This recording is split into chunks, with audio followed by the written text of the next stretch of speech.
Vous utilisez quelle version de la Bible? Ah, les deux, l'ancien comme le nouveau. La Bible complète. Ah. La Bible complète. L'ancien comme le nouveau. Et vous? J'utilise comment Louis II. Ça vous dérange pas? Non, c'est une traduction. Oui, Louis II. Oui, vous acceptez ça? Oui, oui, on accepte. Ok, d'accord. Ça peut marcher. Je crois que j'ai une Bible. Alors, mon frère, est-ce que vous aimez Dieu? Si je parle de lui, c'est que je l'aime. Hein?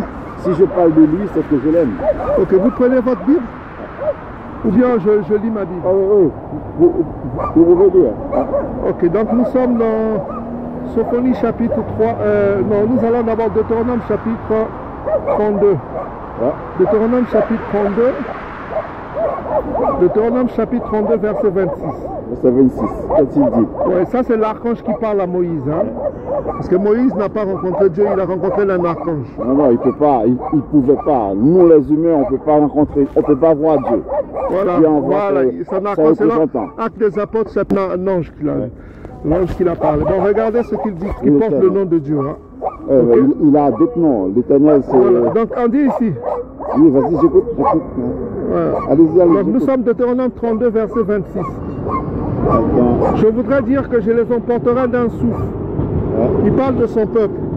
Je ferai disparaître leur mémoire parmi les hommes.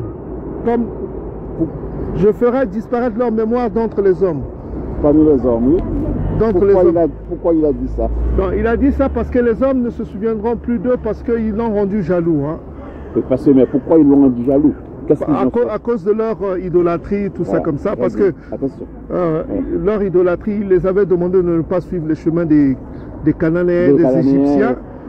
Ça c'est Lévitique chapitre 18, mais ils n'ont pas obéi, ils ont suivi les pratiques des Cananéens. Voilà. Donc Lévitique chapitre 18 et 19 est consacré aux pratiques que faisaient les nations cananéennes, Chamites, tout ça. Et Dieu les avait chassés à cause de ça et a donné... Il a dit que je ferai disparaître votre mémoire d'entre les hommes. Donc on ne se souviendra plus qui sont les vrais Israélites, n'est-ce pas?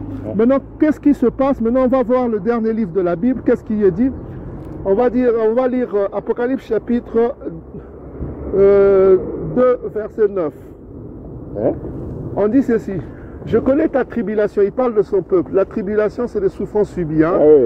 Il va faire une prophétie parce que cette prophétie va être répétée au chapitre 3. On va voir ça tout à l'heure. C'est une prophétie.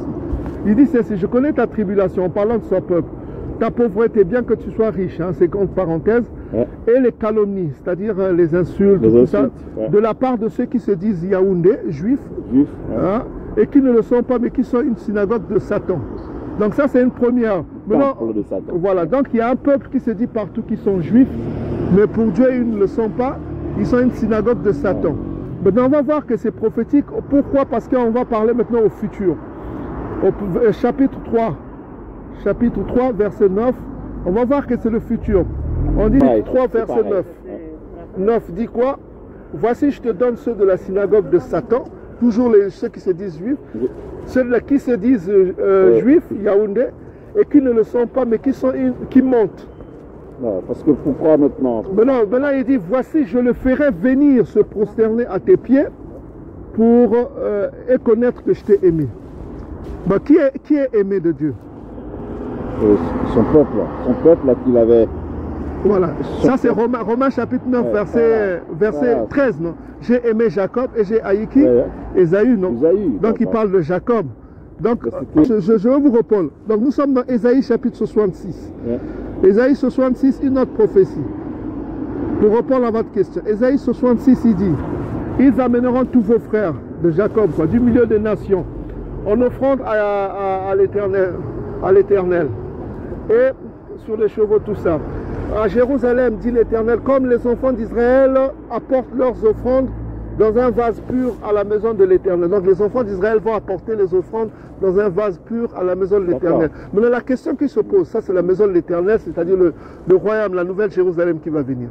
Ils apporteront leurs offrandes. C'est le futur, apporteront leurs offrandes. Maintenant, je vous pose la question en tant que... je vous pose la question, d'où viendront les enfants d'Israël apportant les offrandes? C'est les exigences de la loi mosaïque, lévitique. Il faut apporter les offrandes quand le roi revient. Maintenant je vous pose la question, si vous connaissez la Bible, D'où viendront-ils? De quelle partie du monde viendront-ils pour apporter les offrandes? Alors, ils viendront du monde. Si on va dans Révélation, le chapitre 14-9, ils viennent de toutes les nations. Le peuple de Dieu maintenant, ça va être de toutes les nations. C'est pas... Non, je dis pour apporter les offrandes. Ça va être de toutes les nations. Pour apporter les offrandes. Ah, bon, on va lire. Vous avez dit Révélation combien? Donc, une grande 14-9. Une grande foule. Non, je dis les offrandes. Je ne dis pas que le louange, c'est différent, monsieur. Ah, d'accord. Oui, les offrandes. Donc 14-9, vous avez dit? Non, ce n'est pas ça, monsieur. Non, non, c'est pas 14-9. C'est où il a parlé de la grande foule. Non, non, ça c'est Apocalypse chapitre 7. Ça ne parle pas de ça. Ouais, ça parle d'autre chose. Bon, je vais vous montrer, hein, on va aller vite. Je vais vous montrer d'où ils viendront, de quelle partie du monde ils viendront. Regardez, on va aller dans Sophonie chapitre 3, verset 9. Ils vont vous dire d'où est-ce qu'ils viendront pour apporter les offrandes. Vous avez Sophonie? Sophonie 3, 9. Oui, Sophonie chapitre 3, verset 9 à 20. Maintenant, regardez. On dit ceci. Sophonie chapitre 3, verset 10. On dit ceci. De-delà des fleuves de l'Éthiopie, là où nous sommes où? Après les fleuves de l'Éthiopie, c'est l'Afrique centrale. Hein, si vous connaissez bien l'Afrique. On n'est pas en Europe ici. On n'est pas en Israël, au Jourdain là-bas. Regardez. Mes adorateurs, le mot adorateur, ça veut dire quoi? Ça veut dire serviteur. Serviteur. Jacob, mon serviteur. Vous connaissez Ésaïe 44, verset 1 à 3. Jacob, mon serviteur. Mais dispersé, c'est le possessif. Non, mon peuple dispersé. Ils feront quoi? M'apporteront quoi? Des offrandes. N'est-ce pas? On vous a dit qu'Israël apportera des offrandes. Dans la maison de l'Éternel, regardez la suite, ils vont dire ceci.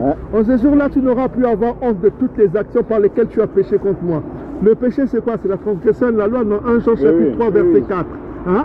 1 Jean chapitre 3, verset 4. Continue. Donc la loi leur a été donnée, hein, la loi n'a été donnée qu'à Jacob, selon Psaume chapitre 147, verset 19 à 20, et confirmée dans Psaume chapitre 78, verset 5 à 6. Ok? La loi n'a été donnée qu'à Jacob, pas à d'autres peuples. La loi Moïse n'a donné la loi qu'à Jacob. N'est-ce pas? C'est pourquoi on dit ici au peuple qui est en Afrique, en Afrique centrale, on leur dit quoi? En ce jour-là, tu n'auras plus à avoir honte de toutes les actions par lesquelles tu as péché contre moi. Ils ont transgressé la loi. Ok? Car je te du milieu de toi tous ceux qui triomphaient avec arrogance, tu n'auras plus à t'enorgueillir sur ma montagne sainte. N'est-ce pas? Tu n'auras plus à avoir. Pourquoi ils disent que tu n'auras plus à avoir honte? Je vous pose la question. Pourquoi Dieu dit qu'ils n'auront plus honte? Faites votre démonstration. Pourquoi ils n'auront plus honte? Je vais vous répondre. Allez dans Ésaïe chapitre 35, verset 17. Pourquoi ils n'auront plus honte? Le peuple de Dieu qui est en Afrique, on est bien en Afrique ici. Il a dit qu'ils n'auront plus honte. Regardez. Ésaïe 45, verset. Mais vous ne suivez pas, vous n'écoutez pas. J'écoute toujours, je suis là. Mais vous écoutez au moins la parole de Dieu. Oui, j'écoute. Regardez ce qu'il dit. Je parle ce que c'est par l'Éternel. C'est par l'Éternel qu'Israël obtient le salut. Le salut. Un salut éternel. Vous ne serez ni honteux. C'est pourquoi ils n'auront plus honte. Ni confus jusqu'à dans l'éternité.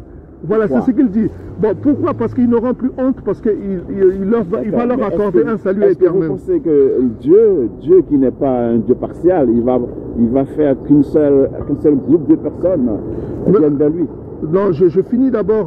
Maintenant, on est les gens en Afrique ici, ceux qui sont en Afrique. Regardez ce qu'il dit au verset 20. Hein? Quel chapitre? Toujours Sophonie 3, verset 10. On a dit que ceux qui sont les dispersés qui sont en Afrique. Regardez ce qu'il dit. En ce temps-là, je vous ramènerai. On ne peut que ramener ceux qui ne sont pas dans le lieu là où ils étaient, donc ils vont repartir en Israël. Il faut revenir à leur place. En ce temps-là, je vous rassemblerai. On ne peut que rassembler ceux qui sont dispersés, non? Dispersés, voilà. Là, nous rentrons dans quoi? Dans Ézéchiel chapitre 36, versets 24 à 25. Voilà. Il ramènera Israël dans son pays, le pays. Voilà. Je peux finir? Il dit ceci. Oui, je vais vous laisser. Mais je suis en train de lire, je ne peux pas laisser la lecture. En ce temps-là, je vous rassemblerai. À ce temps-là, je vous ramènerai. Car je ferai de vous un sujet de gloire et de louange parmi tous les peuples de la terre. Quand je ramènerai vos captifs sous vos yeux. Ce peuple a des captifs. N'est-ce pas, des frères qui sont allés en esclavage.